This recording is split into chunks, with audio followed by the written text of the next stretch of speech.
Salam, yeniden xoş gördük hər birinizi bir daha. Bu dəfəki mövzumuzda sizlər üçün erkən orta əsr türk dövlətlərindən olan Axund dövləti haqqında məlumat verəcəm.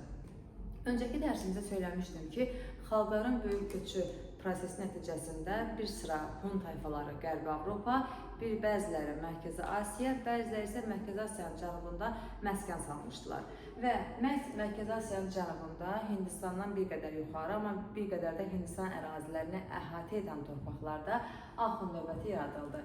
İlk öncə söyləyəcəm ki, deməli, Hunların bir qismi Qərbi Türkistan istiqamətində irəliləyirlər və bu zaman Sasanilərlə toqquşma yaşayan bu Hunlar 4-cü əsrin ikinci yarısı dönəmində öz dövlətlərini yaratmağa nail olurlar. Axund dövlətini qururlar. Yəni Sasanilərlə mübarizə şəraitində Axund dövləti meydana gəlir. Onların ərazisi Qafqazdan Hindistana qədər ki, böyük bir ərazini əhatə edirdi. Qədim dövrlərdə mənbələrin verdiyi məlumata əsasən qədim dövrlərdəki Kadusi tayfaları ilə orta əsrlərdəki Abdallı tayfaları ilə Axundlar eyniləşdirilir. Yəni belə bir qənaətə gəlirik ki, bu dövrdə Axund tayfaları qədim dövrdəki əslində Kaduslər imiş, orta əsrlərdə isə Abdallı adlanan tayfaları oxşar təşkil edilmiş, eyni tayfalar imiş. Qulbu çölündən Xəzər sahillərinə qədər ki, böyük bir ərazini əhatə edirdi bu dövlət və onun qərbdə qonşusu Sasanilər idi, şimalda isə Göytürk dövləti ilə sərhəd ərazidə yerləşirdi. 5-ci əsrdə Axund dövlətində Eftal xan hakimiyyətdə olmuşdur ki, məhz onun adı ilə dövlət bəzi mənbələrdə Eftalitlər dövləti kimi də tanınır. Yəni, əgər testlərdə qarşınıza Eftalitlər dövləti kimi sual çıxarsa, bilin ki, söhbət Axund dövlətindən gedir. 4-cü əsrin ikinci yarısına yaranmışdır, yenidən vurğulayıram. Və bu Axund əgər ərazilərini sizdən soruşarsa, tam konkret olaraq hansı torpaqlar daxildir? Buraya daxildir Mərkəzi Asiya, Əfqanistan, Şimal-Qərbi Hindistanın bir hissəsi daxildir. Hamısını demirəm. Şimal-Qərbi Hindistanın bir hissəsi daxildir. 430-cu ildə burada hakimiyyətə Axsuvar adlı xan hakimiyyətə gəldi. Axsuvar xan Sasani şahı Firuz şahın hakimiyyətə gəlməsinə köməklik göstərmişdi. Lakin Firuz şah, belə deyim, öz yəni dostunu etdiyi köməyə sadiq qalmamışdı. Yəni ona etibarlı, vəfalı dost çıxmamışdı. Firuz şah onu hakimiyyətə gətirən Axsuvar xana qarşı mübarizə aparır. Yəni Sasanilər Axundlara qarşı mübarizə aparıb Axundları məğlub etmək istəyirlər. Bu zaman Axsuvar xan Sasanlərə qarşı Turan taktikasından istifadə edərək onları mühasirəyə alır və məğlub edir.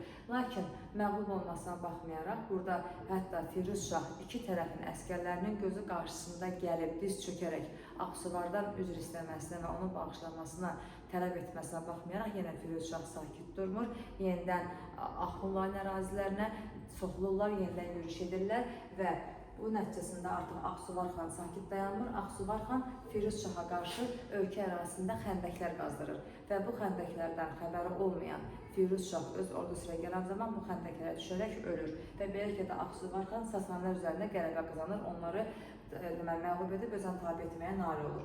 Və beləliklə Axundlar 5-ci əsrin ortaları dönəmində Şərqi İran yaylasına və Türkistan ərazisinə tamamilə sahib ola bilirlər.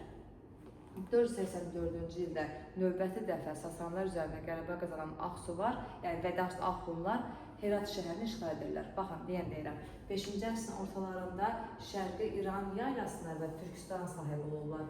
484-cü ildə isə Herat şəhərini işğal edirlər.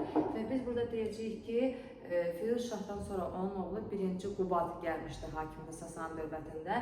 1-ci Qubadın dövründə Məzdəklər hərəkatı geniş yayılmışdı və o bu dövrdə hakimiyyətdən salınmışdı Məzdəklərə arxalandığı üçün. Və daha sonra 1-ci Qubad yenidən öz hakimiyyətini bərpa etmək üçün gəlir, kömək istəyir Axund hökmdarından. Axund hökmdarının qızı ilə ailə həyatı qurur və beləliklə onun köməyi ilə öz hakimiyyətini bərpa edə bilir, Məzdəklər hərəkatına son qoyur.